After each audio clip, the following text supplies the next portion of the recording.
ตื่นเลยว่าจะอยู่กันนอนตื่นแล้วก็จะเลื่อนขอโทษปากเฮ้ยประชุมกันหอดตรงนี้เจ้าจมไม่ยังให้แต่เศร้าเลยเนี่ยน้องมาทั้งตื่นจมแท้จมว่าเพราะว่าจะเสียงสวยเวลาขอพ่อถามมีว่าสลองเลยก็สวัสดีเสียงม้าหอนกับวันนี้จมแต่เศร้ายังมีอีกเลยเนี่ยมีเรื่องสิปรึกษาสลองปรึกษาในแบบนี้นี่นักแค่ขับสายนักที่เขามาอยู่บ้านอยู่เมือง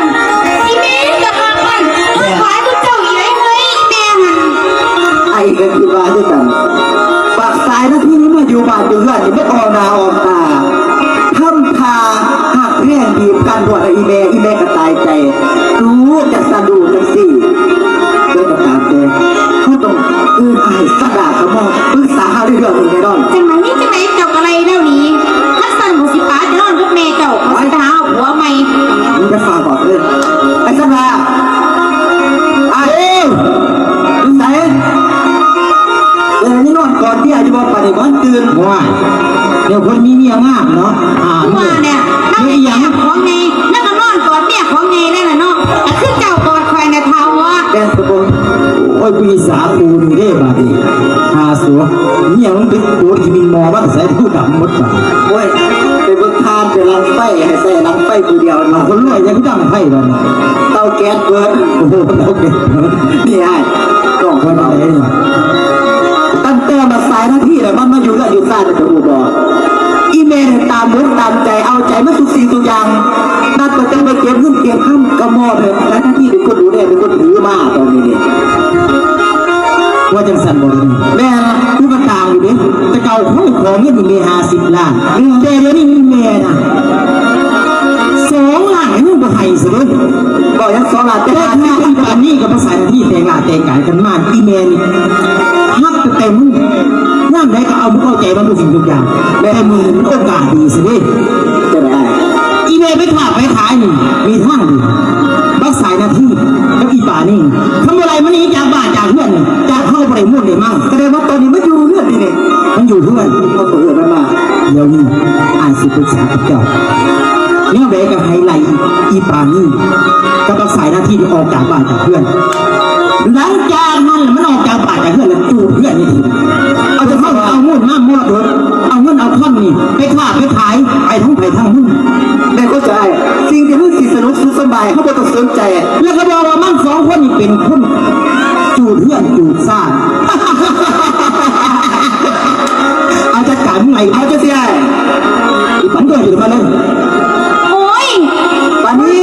ลูกไปคือออกถึงใจเนี่ยไม่ไม่ลูกเป็นผัวเลยแม่ว่าตอนนี้น้องสาวหายไปอยู่ใส่ลูกเกิดมาหาอายแน่มันมีแห่เมื่อ2 บาทปันนี้เอ้ยปันนี้สายนาทีเอ้ยคือสายน้อยละเกิดมาหาอายแน่โอ้ยร้องไป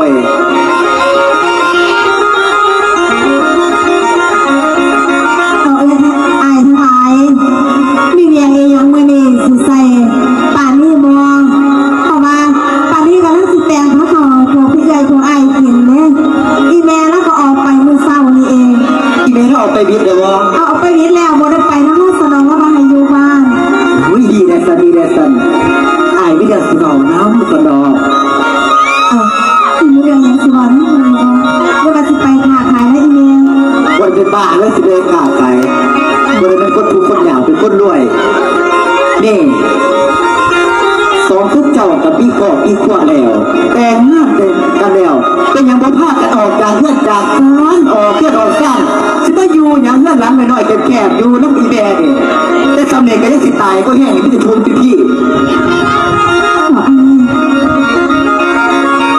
เป็นยังมองแบบนั้นส่งมันมาขึ้นเท่าไรคนสู้กระยูน้ำกันเลยมีผู้สุขตัวความสุขอยู่แสนแม่กันเท่าปัวดูแม่เข้ากันยังมีอยู่เป็นยังผู้บอกแบบนี้นี่ปานีมือว่ามาทุกมือนี่ทุกอังสมัยตั้งแต่หัว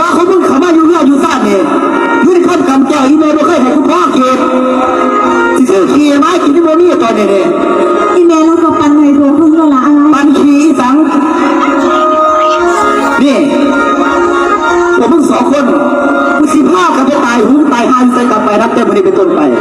ก็ต้องมาดูเรื่องหลังนี้เรื่องหลังนี้เป็นเรื่องกูเลยมั่งของพ่อกูปักสายนาทีมึงเป็นต้นเหตุทุกสิ่งทุกอย่างแค่ที่แม่ของกูนี่หักมึงเพียงตัวกูพวกกูตอนนี้เป็นหมาหัวเนาอีห่านี่กันยังไม่มาให้มึงนี่พาหัวมึงนี่ เอาขอขึ้นมาเว้าถือใจที่ว่านี่มึงสิพากันให้กันห้องอีหยังอยู่นี่แม่มึงก็บ่อยู่แล้วมึงหูบ่ก็พวกมึงนี่เป็นมันคัดขวางความสุขพวกกูมุ่นมั่งมรดกแทนที่พวกกูสิได้ก็มีหน้าพวกมึงมาคัดขวางอยู่นี่มึงสิหนีไปตายทั้งไหนก็มึงก็ไปมึงสิไปอยู่แถมก็ไปไปแล้วพวกชุดขี้ยางเนี่ย จัดการหมดเพื่อน ว้าวมากแล้วกูมึนนักอีเนี่ยแทนกูสิได้แทนที่กูสิได้มูดคือเดียวแหม หูแตกเพื่อนกินหรอบอกภาษาที่คือกันเป็นคนสันตันผมไม่เกี่ยวกับสีผมไม่สันตันบ้านหน้าสิบ้านเพียงแต่กูผมกูบอกคุณนะมึงเห็นบอกมึงเห็นบอกนี่ก่อนมีเงินมีคำผมเป็นสิทธิ์ทุกทีด่าว่าใครก็หมด แน่ฟังพาพามาบอก กูเป็นยังฟังเขาบอกเป็นกี่ปานี่ฮะมีคำตำตัดตำปอดตำเลือดตำยางมึงเลย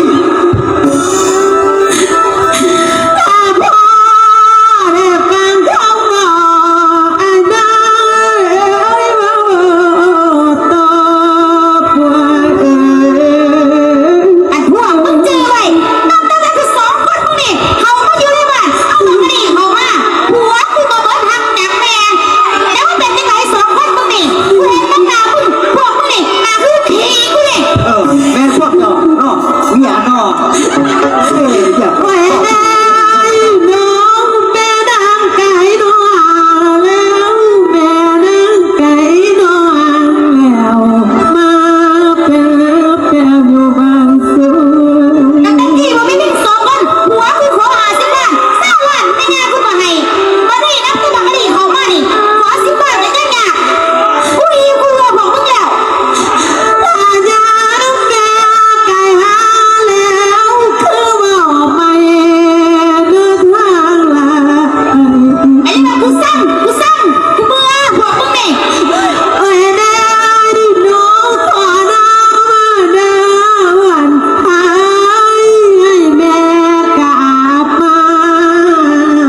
บ้านขออย่างขอฝามือคือว่า2 คนมึงนี่แต่ว่าได้หาคือบอกกันนี่ไล่แม่ขึ้นมาทอดสาวนางเอ้ยจนเสียงอาโนอาโนจะไปเลี้ยงเท่าเป็น2 คนเนี่ยกดคอขึ้นทันทีเลยไอ้ จะสั่นบ่เลย แม่เนี่ย ปฏิจัดการไม่เสียเลย เอ้ยได้น้อง2 มือยอขึ้นไปเก่า ย่ออย่างย่อฟ้าไปอีกดีกว่า พานานาเจ้าแม่ทุกคนเด้อโอ้ยเด้อพี่เด้อ นี่ปานี่สิอ่อนก่อนเนี่ยกูบ่ได้สงสารมึงดอกกูสงสารตัวเองก็เนี่ยกูนี่ก็ตายกูนี่สิบ่มีเงินที่คำสิบ่มีก่อนอยู่บ่เศร้าเขาดำสิบ่มีสิแต่แดกข้าวบ่เนี่ย เขาว่าใส่น้องไปนี่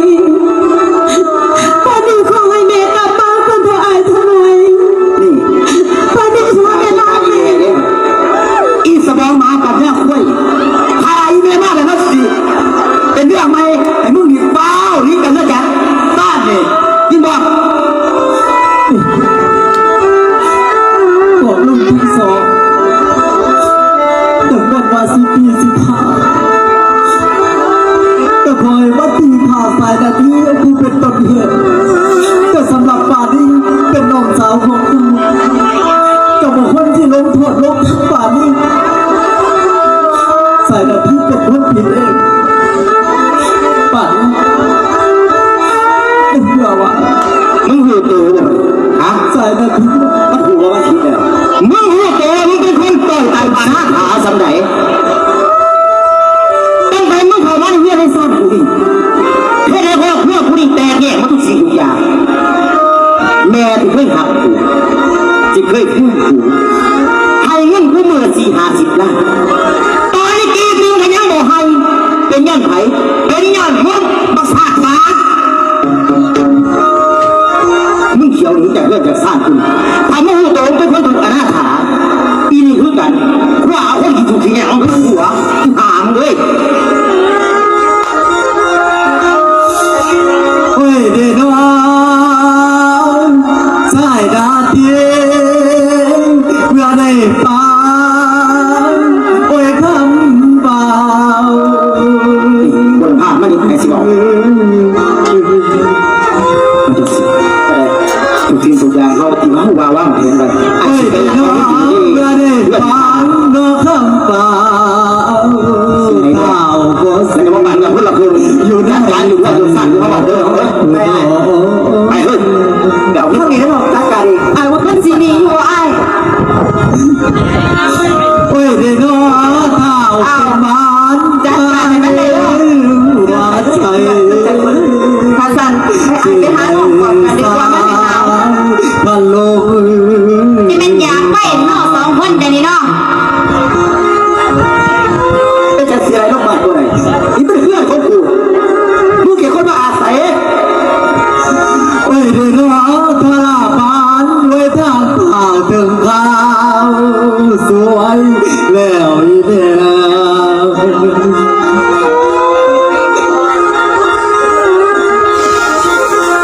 ป้าดีไอ้ที่เป็นคนสวยเมื่อได้มากันหัวปากสายกันบอกไปยากไปซาสิบ้าให้น้ำหูน้ำตาเพื่อนเรียกเปิดสร้างคุณบ่ฮะอีมาดิว่าตัวลูกกูว่าเป็นพระไอ้มึงฟ้าหัวมึงมึงเห็นบอกขนาดไหนมึงเห็นบอกขนาดไหนอันอย่างนี้โอ้ยเดี๋ยวส่งสาดเด้ป้าดีน้องเสียเวลาให้พวกกูมันไม่อายก็เราน่ะก็ให้มันหนี โอ้ย ไม่ เดี๋ยว อายเมีย ส่ กู ง ได้ สาดเด้ป้าดีน้องผู้มาห่วง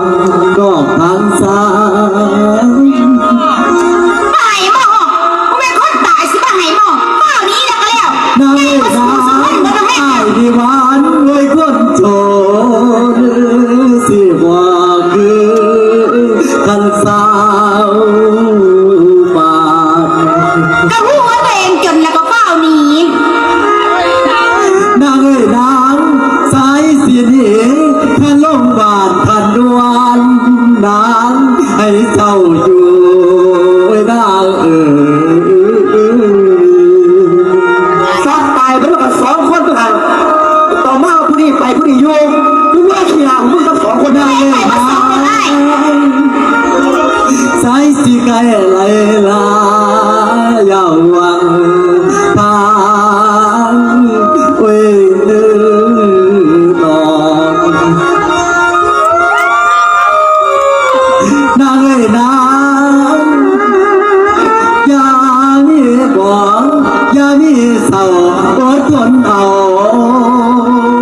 น้องอย่าหวังป่านี้ นี่มึงฟังมาแล้วหูของมึงเด้อมึงบ่ต้องแซ่บต้องล่ากันหรอกไอ้มึงไปมา2 คนมึงไปนอนเท่าไหร่ก็ไปแม่เท่าไหร่ก็ไปแล้ว2 คนมึงก็ตาย เห็นว่าหูหัน ข้าว่ามึงไปนอนกอดกับผัวกู พี่ มึง เป็น ก็ ทา ตาง ย ปัดไอ้สงสารปัดที่ไปต้นทุกข์กับลำบากกับไอ้นะครับพี่คุณธรรมดาสามัญที่มึงเท่านั้นปัดจะเอาชีวิตของปัดที่มึงฝากไปแล้วคุณเป็นคนคือไอ้ว่ามันบ่สมควรดอกปัดที่บ่ต้องไปน้ำไอ้ดอกแห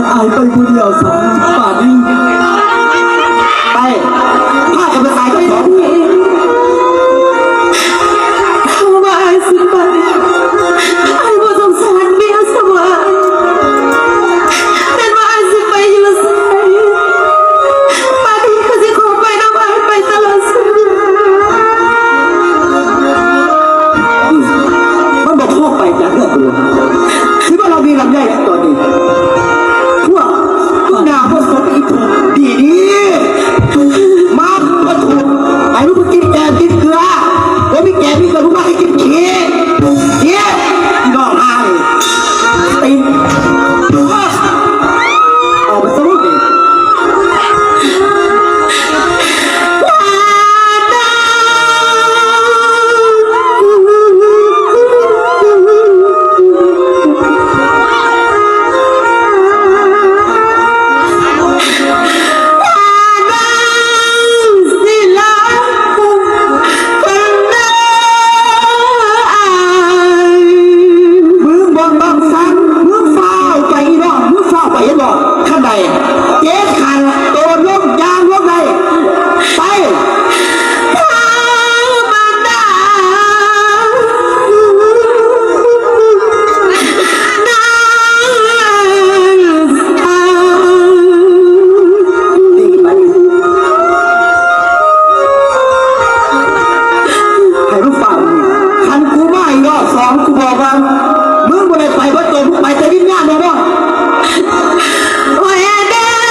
กับสายนาที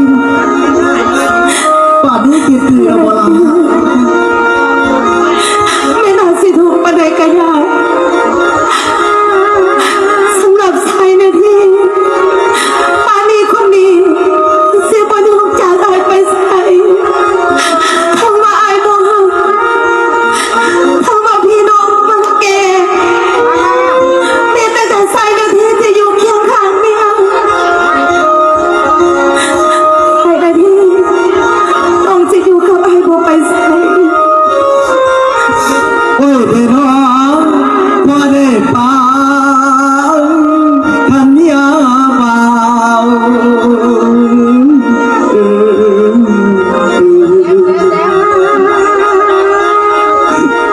โอ้ยเด้อน้องพอได้ปานน้องว่าบ่ทางไปทางใดไปนาง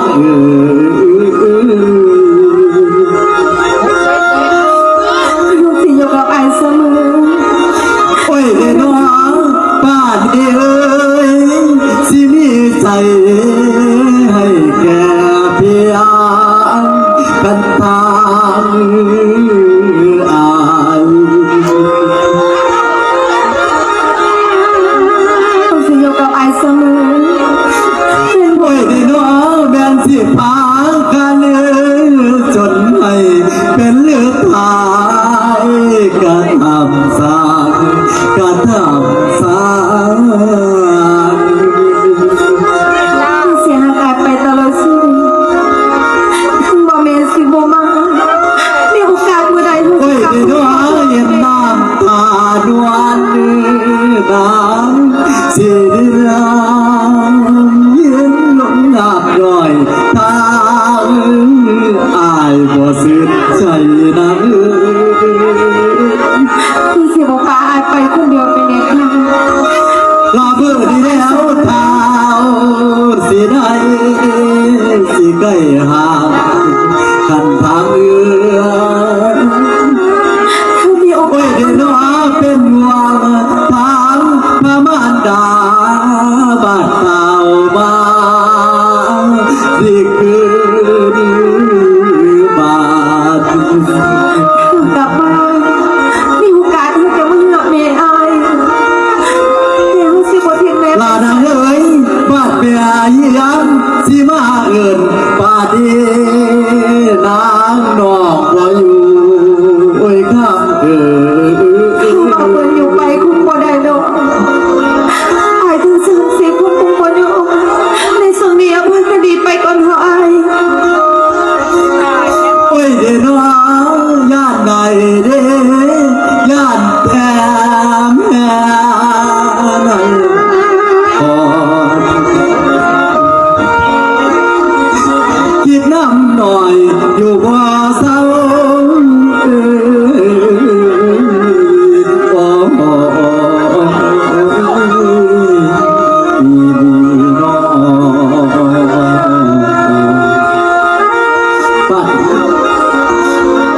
ปัดแม่กับขึ้นบ้านสิเอิบใส่ปาดนี้ป่วยทำบุญตาญาติแม่ญาติบุญทอดลูกสาวหลาปาดนี้นักบ่อยู่เป็นห่วงหลานเป็นห่วงหลายทั้งแม่แก้วสิเป็นหายที่ดีหายอยู่จังใดปาดนี้เพราะว่าเขา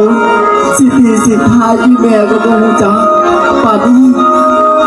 หายมามันบ่เป็นการดีที่เราทั้งสองคนที่ดีลงจากบ้าน